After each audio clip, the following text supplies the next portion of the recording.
लू पर आधारित इस मॉड्यूल में आपका स्वागत है। इस मॉड्यूल के बाद आप यह सब कर पाएंगे, लू की अवधारणा को समझ पाएंगे, लू के खतरों और इसे कम करने की रणनीतियों के बारे में जान पाएंगे, लू के समय सुरक्षात्मक उपाय कर पाएंगे, लू से सुरक्षित रहने के लिए क्या करें और क्या न करें के बारे में जान पाएंगे, लू की स्थिति में जलवायु के प्रति अनुकूलन के महत्व को समझ पाएंगे। आइए यह समझकर शुरुआत करते हैं कि लू क्या होती है और यह क्यों बनती है। गर्मी के मौसम के चरम समय में लू चलती है। ऐसा तब होता है जब उच्च वायुमंडलीय दाब की एक प्रणाली किसी क्षेत्र में चलती है और 2 या इससे ज्यादा दिनों तक रहती है। ऐसी उच्च दाब प्रणाली में वायुमंडल के ऊपरी स्तरों से हवा जमीन की ओर खींचती है। यहाँ पर यह संपीड़ित होती है और तापमान बढ़ाती है। हवा के तापमान में वृद्धि का प्रभाव महासागरों, मौसम चक्र, बर्फ, पौधों और जानवरों पर भी पड़ता है। लू खतरनाक हो सकती हैं, जिससे गर्मी के कारण होने वाली ऐंठन और लू लगने जैसी बीमारियां हो सकती हैं, जिससे मृत्यु भी हो सकती है। लू से हुई मौतों की संख्या स्थान और वर्ष के अनुसार अलग-अलग होती है।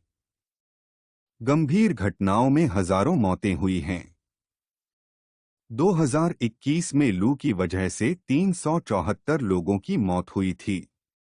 भारतीय मौसम विभाग की 2022 में भारतीय जलवायु रिपोर्ट के अनुसार भारत में 2022 में कठोर मौसम के कारण 2227 मौतें दर्ज हुईं। यह वर्ष 1901 के बाद देश में रिकॉर्ड हुआ 5वां सबसे गर्म वर्ष था। भारतीय मौसम विभाग (IMD) के अनुसार जब तक किसी स्थान का अधिकतम तापमान मैदानी क्षेत्रों में कम से कम 40 डिग्री सेल्सियस और पहाड़ी क्षेत्रों में 30 डिग्री सेल्सियस तक नहीं पहुंच जाता, तब तक लू पर ध्यान देने की जरूरत नहीं है। जब सामान्य अधिकतम तापमान के बावजूद वास्तविक अधिकतम तापमान 45 डिग्री सेल्सियस या उससे ज्यादा रहता है, तो लू की घोषणा कर देनी चाहिए। भारत के पूर्वी, मध्य और पश्चिमी भाग जैसे उत्तर प्रदेश, बिहार, ओडिशा, झारखंड, महाराष्ट्र का विदर्भ क्षेत्र, मध्य प्रदेश, आंध्र प्रदेश, राजस्थान का श्रीगंगानगर आदि लू के लिए ज्यादा संवेदनशील हैं। गर्मी के मौसम में तापमान 45 डिग्री सेल्सियस से भी ज्यादा हो जाता है, जिसका जनसंख्या पर प्रतिकूल प्रभाव पड़ता है। आइए लू के प्रभाव और सरकार द्वारा लिए गए कदम के बारे में जानते हैं। लू से न केवल मनुष्य बल्कि जानवर और वनस्पतियां भी बुरी तरह से प्रभावित होते हैं। सरकार समय समय पर दिशा निर्देश, सलाह और एहतियाती उपाय भी जारी करती है। IMD मौसम का पूर्वानुमान और इससे संबंधित राज्यों जिलों को परिस्थितियों के अनुसार एहतियाती कदम लेने की सलाह भी देता है। आइए अब यह जानते हैं कि जोखिम कम करने के चरणों का पालन करके लू के प्रभाव को कैसे कम करें।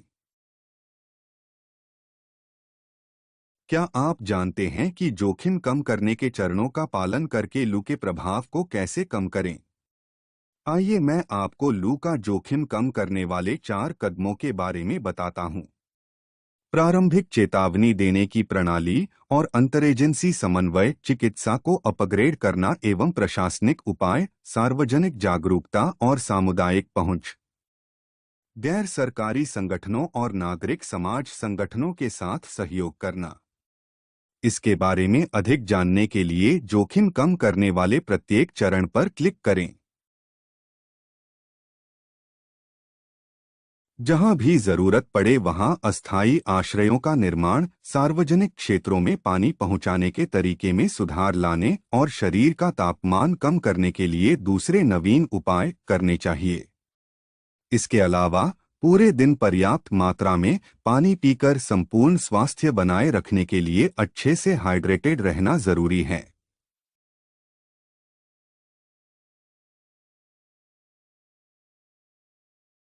सरकारी एजेंसियां तापमान का पूर्वानुमान और लू की चेतावनी फोन पर टेक्स्ट मैसेज के रूप में भेजती हैं। जिससे प्रारंभिक चेतावनियों और समन्वयन में सुधार आता है।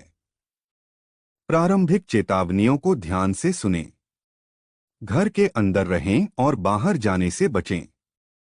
आपको अलर्ट मिलते ही तुरंत काम करें।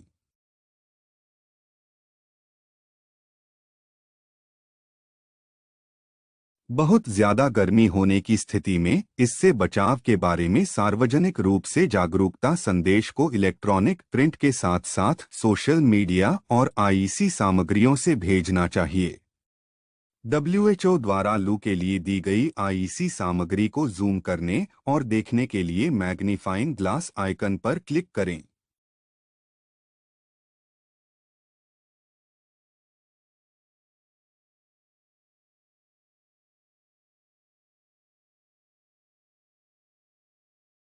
अस्पतालों में हीट ट्रीटमेंट विंग बनाने चाहिए और बड़े पैमाने पर स्कूलों, कार्यालयों और जनता के बीच लू से होने वाली चोटों और अन्य चोटों से बचने के लिए सलाह पहुंचानी चाहिए।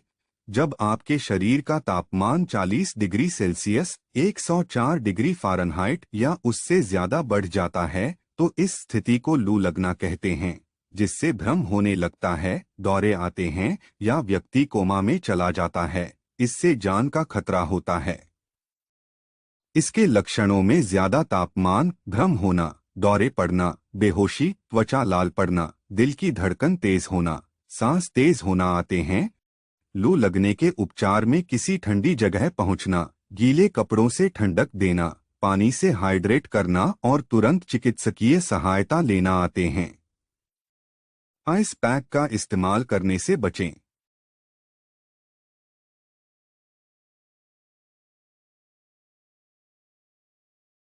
आइए एक गतिविधि करते हैं। सही विकल्प चुनकर दिए गए प्रश्न का उत्तर दीजिए। आपको क्या लगता है, लू के क्या प्रभाव होते हैं?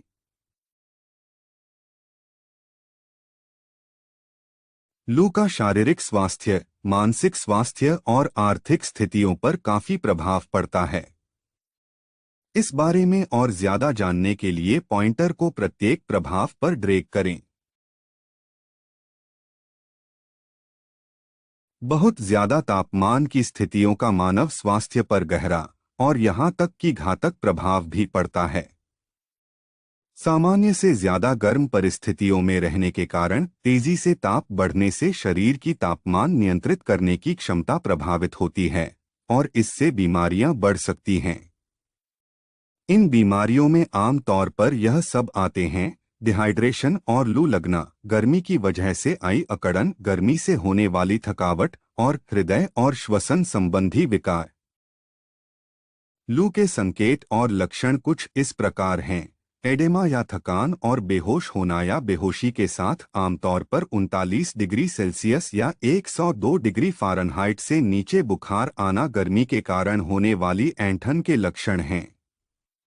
गर्मी से होने वाली थकावट के लक्षणों में थकान, कमजोरी, चक्कर आना, सिरदर्द, मतली, उल्टी आना, मांसपेशियों में ऐंठन और पसीना आना हो सकते हैं, जबकि लू लगने के लक्षणों में शरीर का तापमान 40 डिग्री सेल्सियस यानी 104 डिग्री फ़ारेनहाइट या उससे ज्यादा होने के साथ साथ सन्निपात, दौरे आना या कोमा में जाना हो सकते हैं।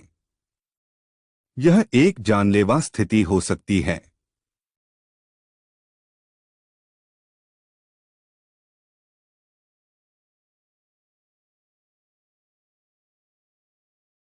लू लगने पर तनाव, चिंता और अवसाद काफी ज्यादा बढ़ जाते हैं, जिनसे मानसिक, व्यवहारिक और संज्ञानात्मक विकार आ सकते हैं या फिर बढ़ सकते हैं। लू के मानसिक प्रभावों में यह सब आते हैं: एकाग्रता और ध्यान न दे पाना, घरेलू दुर्व्यवहार और हिंसा में वृद्धि होना, और शराब और नशीली दवाओं का इस्तेमाल बढ़ना।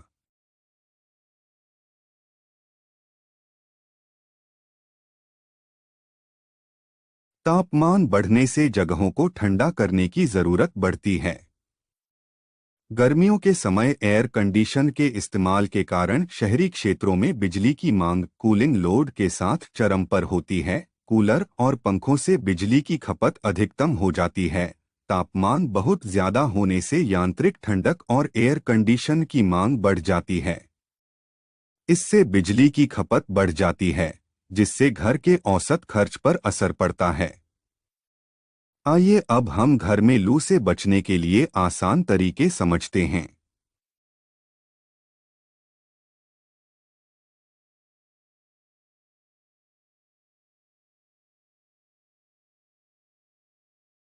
किसी व्यक्ति को लू लगने पर इससे निपटने के लिए इन तरीकों का इस्तेमाल किया जा सकता है। सबसे पहले उस व्यक्ति को किसी ठंडी जगह, छाया के नीचे लिटा दें। उसे गीले कपड़े से पोंछें, शरीर को बार बार भिगाएं। सिर पर सामान्य तापमान का पानी डालें। हमारा मुख्य काम शरीर का तापमान कम करना है। उस व्यक्ति को पीने के लिए ओआरएस या फिर नींबू का शरबत या फिर ऐसी कोई भी चीज दें जिससे शरीर को हाइड्रेट करने में मदद मिले। उस व्यक्ति को तुरंत नजदीकी स्वास्थ्य केंद्र ले जाएं। रोगी को तत्काल अस्पताल में भर्ती कराने की जरूरत पड़ती है, क्योंकि लू लगना जानलेवा हो सकता है।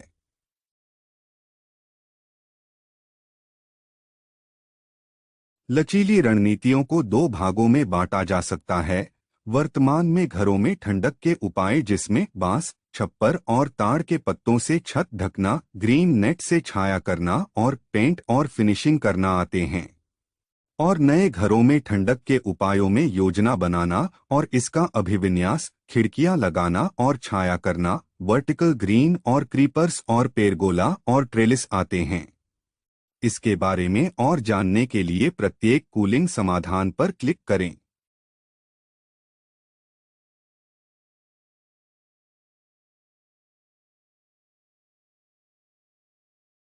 बांस, छप्पर और ताड़ के पत्ते पारंपरिक और पर्यावरण के लिए अनुकूल छत बनाने की सामग्री के रूप में काम आते हैं, जो ठंडक का एक टिकाऊ और प्राकृतिक तरीका है। ग्रीन नेट शेडिंग से छाया मिलती है और यह गर्मी को कम फैलाकर ठंडक के लिए प्रभावी समाधान देता है। घर के सामने के भाग में सूर्य की गर्मी के अवशोषण और ऊष्मीय प्रेषण में पेंट और दीवार की फिनिश की एक महत्वपूर्ण भूमिका होती है। दीवार का रंग और बनावट सूर्य के तापमान में वृद्धि को कम करके तापमान कम करने में मदद कर सकती है।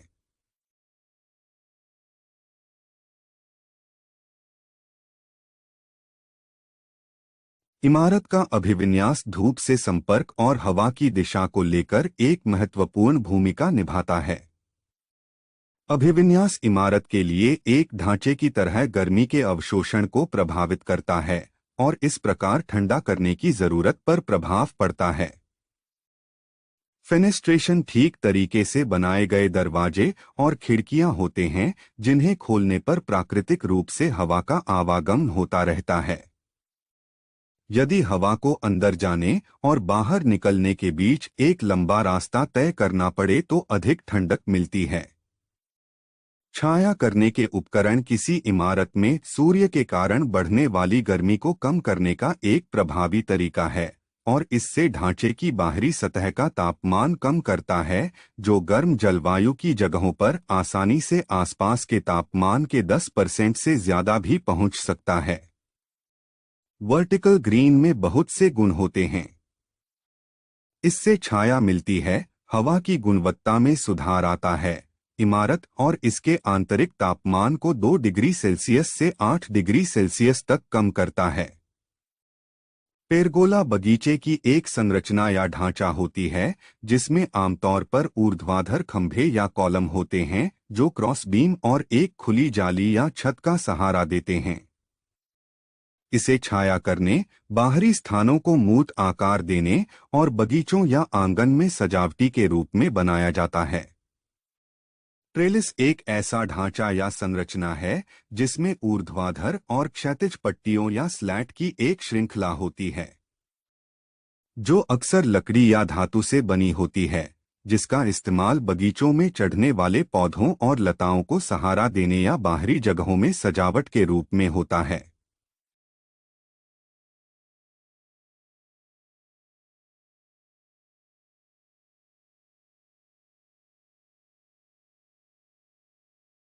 लू के समय इसके प्रभाव को कम करने और इससे होने वाली गंभीर बीमारी या मृत्यु से बचने के लिए आप यह उपाय कर सकते हैं। हल्के और हल्के रंगों वाले ढीले और छिद्रयुक्त सूती कपड़े पहनें। धूप में बाहर जाते समय सुरक्षा देने वाले चश्मे, छाता या टोपी, जूते या चप्पल इस्तेमाल करें।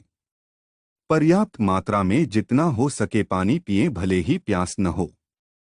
खुद को हाइड्रेट रखने के लिए हमेशा अपने साथ पानी की बोतल रखें। यदि आप बाहर काम करते हैं तो टोपी या छाता इस्तेमाल करें और अपने सिर, गर्दन, चेहरे और हाथ पैरों पर एक नम कपड़ा लगाएं। अगर आपको चक्कर आ रहा है, आप बीमार हैं या बेहोशी जैसा लग रहा है तो तुरंत डॉक्टर से मिलें। ओआरएस, घर पर बने पेय पदार्थ जैसे लस्सी, तोरानी या चावल का पानी, नींबू के पानी, छाछ आदि इस्तेमाल करें जो शरीर को रिहाइड्रेट करने में मदद करते हैं।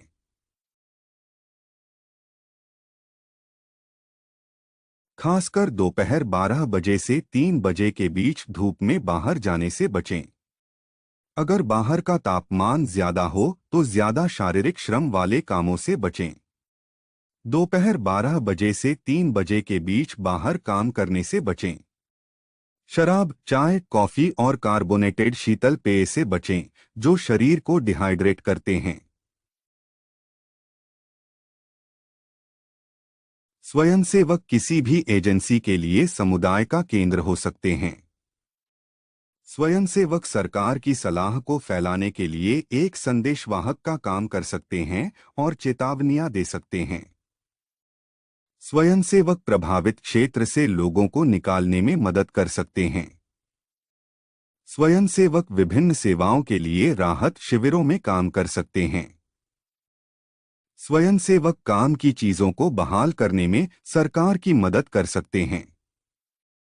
राज्य द्वारा सभी प्रकार की सामान्य सेवाओं में स्वयंसेवकों का इस्तेमाल किया जा सकता है।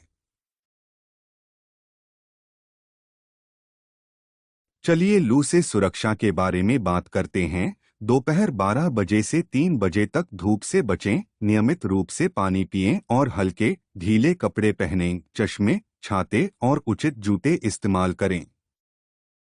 मैं एक स्वयंसेवक के रूप में कैसे मदद कर सकता हूं? आप लोगों को लू में रखी जाने वाली सावधानियों के बारे में शिक्षित कर सकते हैं। उन्हें घर के अंदर रहने, हाइड्रेटेड रहने और उचित कपड़े पहनना सिखाएं। आपके प्रयासों से वे सुरक्षित रह सकते हैं। जरूर, मैं दूसरों को सचेत करूंगा और इससे प्रभावित लोगों की मदद करूंगा। यह तो बहुत अच्छा है। हम सब साथ मिलकर बदलाव लाएंगे। आपकी स्वयंसेवा के लिए धन्यवाद।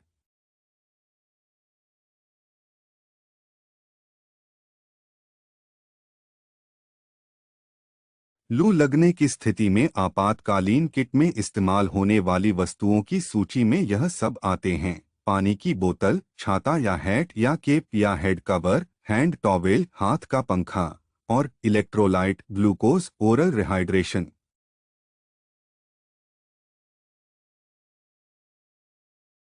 इस मॉड्यूल में जिन मुख्य बिंदुओं पर बात हुई है वे यह सब हैं। लू चलने के समय बहुत ज्यादा गर्म मौसम होता है जिससे व्यक्ति के स्वास्थ्य और हालचाल पर बहुत से खतरे होते हैं। बहुत ज्यादा गर्मी की घटनाओं के प्रभाव को कम करने के लिए लू के जोखिमों को समझने और इन्हें कम करने की रणनीतियों को लागू करना जरूरी है। लू के समय हाइड्रेटेड रहने, छाया ढूंढने, हल्के कपड़े पहनने और पंखे या एयर कंडीशनिंग इस्तेमाल करने जैसे सुरक्षात्मक उपाय करना जरूरी होता है। लू से सुरक्षा के लिए जिन कामों की सलाह दी जाती है उनमें कमजोर व्यक्तियों की जांच करना, बाहरी ज्यादा श्रम वाली गतिविधियों से बचना और सनस्क्रीन इस्तेमाल करना आता है। परिस्थितियों के अनुकूल बनना कठिन स्थितियों में धीरे धीरे समायोजित होने की प्रक्रिया है। यह लोगों के लिए लू के प्रभावों से बेहतर ढंग से निपटने करने और उनका सामना करने के लिए जरूरी होती है। अब इस विषय के बारे में आपकी समझ को परखने का समय है। यह एक मूल्यांकन अभ्यास है। हर सवाल के लिए समान अंक तय किए गए हैं। आपको इस टेस्ट में सफल होने के लिए कम से कम 60% अंक लाना जरूरी है। सवालों को ध्यान से पढ़ें और उचित विकल्पों को चुनें।